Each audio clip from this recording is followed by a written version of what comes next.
আপনার পশ্চিমবঙ্গের সব জেলাগুলোতেই হোয়াইট স্প্রেড থেকে ফেয়ারলি হোয়াইট স্প্রেড বৃষ্টিপাত থাকবে। আর কোনো কোনো জেলায় দু এক জায়গাতে ভারী বৃষ্টিপাতেরও সম্ভাবনা আছে।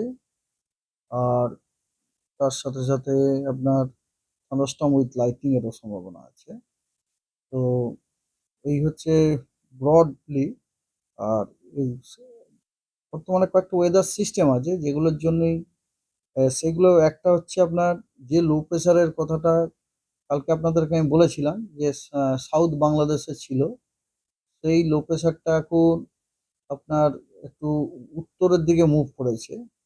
উত্তরের দিকে মুভ করেছে করে ওটা বর্তমানে আপনার সেন্ট্রাল বাংলাদেশের ওপর রয়েছে।